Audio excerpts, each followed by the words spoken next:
un gros mal de tête qu'on sort de ce match. Ouais, bien sûr, c'est une lourde défaite, donc c'est compliqué. Après, c'est surtout le contraste entre ce qu'on est capable de faire, ce qu'on fait par l'intermittence des choses, mais c'est difficile, ouais, effectivement. Qu'est-ce qui se passe? On a vu déjà il y a 3 semaines face à Lille, l'équipe du Havre vraiment très en dessous de son adversaire. Aujourd'hui, la même chose, une première mi-temps où il ne s'est strictement rien passé. Un soupçon de révolte à la sortie du vestiaire en deuxième mi-temps, et puis voilà, ce nouveau but lyonnais qui casse tout. Ouais, en fait, il y a beaucoup de scénarios différents. Au début, je pense que la dynamique fait qu'on veut surtout être solide.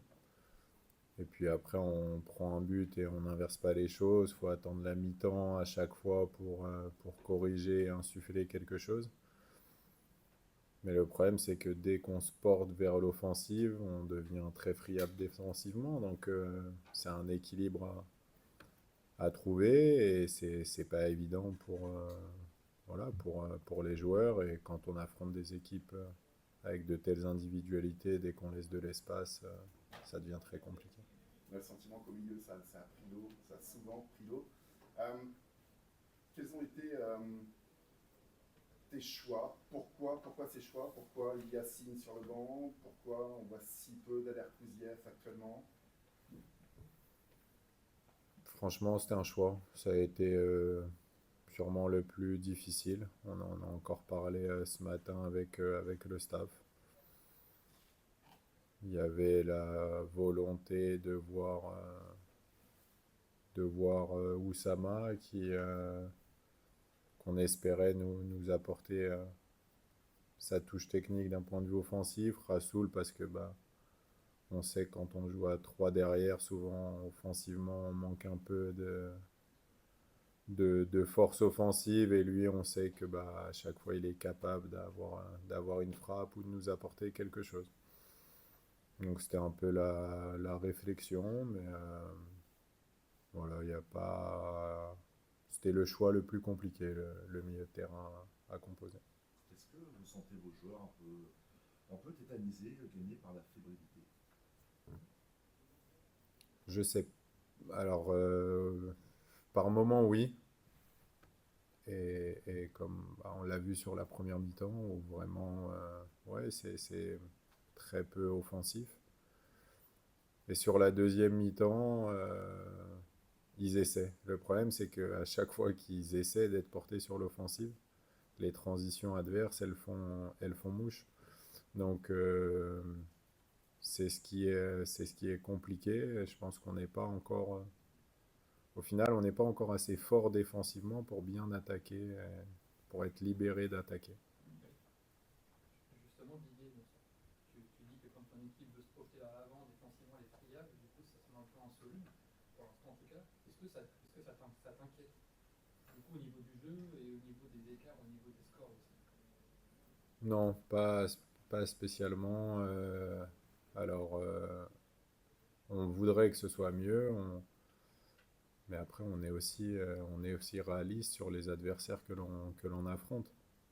On voudrait faire mieux. Je pense qu'on a les capacités de faire mieux, mais il faut aussi être réaliste et savoir que cette équipe de Lyon, elle a un pouvoir offensif qui, si vous lui laissez de la liberté, fait la différence. Est-ce que tu as encore des leviers à actionner pour que au moins le hack puisse exister, même si l'adversaire est plus fort? On a le sentiment, et encore une fois, on va revenir sur cette première mi-temps où il n'y a rien en fait. Enfin, je ne sais pas si toi, tu as réussi à gratter quelque chose de positif, mais sur la première mi-temps, on a le sentiment que le hack est spectateur et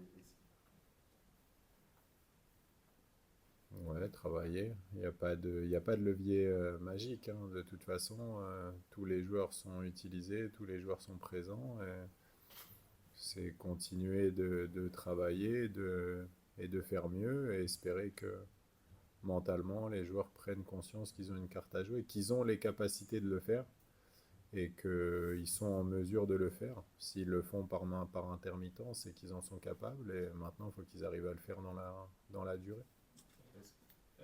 À la mi-temps, il y a eu des sifflets, il y en a eu encore plus à la fin du match. Est-ce que du coup, déjà, comment vous réagissez ça au niveau du groupe? Et qu'est-ce que vous avez dit après avec les supporters? Parce qu'il y a eu une discussion qui a duré plusieurs minutes et à la fin, ça s'est fini par une ovation. Donc, est-ce que tu peux raconter un peu ce qui s'est dit et ce que tu as demandé aux gens? Je pense que c'est quelque chose qui est logique, qui arrive. De toute façon, c'est une discussion qu'on avait eue en pré-saison avec les supporters, où on savait qu'il y aurait des moments compliqués et qu'on se devait de les affronter tous ensemble. Euh, on ne peut pas toujours que se dire des choses quand on veut avancer et qui nous plaisent, où on doit affronter quand ça ne va pas. Et ils ont le droit de nous dire les choses, on peut les entendre. Et tant que l'objectif reste d'avancer communément, à la fin, on voit que voilà, tout le monde veut la même chose, c'est la pérennité de ce club en Ligue 1. Donc voilà, on s'est dit les choses pour avancer tous ensemble. C'était constructif, selon vous. Il n'y avait pas plus d'animosité que ça. Mais c'est toujours pareil, c'est bien sûr qu'au début, il y en a, on dit ce qu'on a sur le cœur, on n'a pas toujours les bonnes formules, et puis à la fin, on échange et on se rend compte que bah, en fait, tout le monde est là avec le même objectif, donc c'est trouver un moyen de réussir tous ensemble. Mais pour moi, il n'y a jamais de mauvaises choses, parce que ce sont nos supporters, sans eux, on ne peut pas réussir. Les joueurs, on peut être d'accord, pas d'accord, mais ils se donnent et il faut trouver les choses, mais on ne peut pas dire qu'ils n'ont pas envie. Donc à la fin, tout le monde est là pour la même chose, c'est la réussite du club. Et une dernière question? C'était quoi le plus gros reproche qu'ils ont pu vous formuler finalement que les supporters? Bon, non, il n'y a pas eu d'essayer d'exister, mais après, c'est toujours la même chose, c'est avoir des réalités en face. C'est pas des reproches qu'on nous a fait contre des clubs un peu moins huppés. Là, faut quand même pas oublier que même les joueurs qui rentraient, c'était des joueurs à 30 millions. Donc voilà, faut aussi. C'est dur à accepter, mais il faut être réaliste. Après, on peut faire mieux, on doit faire mieux. Mais quand on prend un peu de recul, je pense qu'on se rend compte que c'est difficile. Tu parlais d'envie, tu estimes qu'il y a eu suffisamment d'envie. Je reviens à cette première mi-temps qui a peut-être finalement tout fait basculer. Tu as eu le sentiment qu'il y avait suffisamment d'envie? En fait, enfin, moi je trouve que parler d'envie, c'est trop facile. Ça, pour moi, ça veut rien dire. Pour moi, il n'y a pas un joueur qui peut rentrer sur le terrain et ne pas avoir envie. C'est inconcevable et le mec, il est titulaire dans un stade plein, il joue Lyon, c'est impossible de ne pas avoir envie.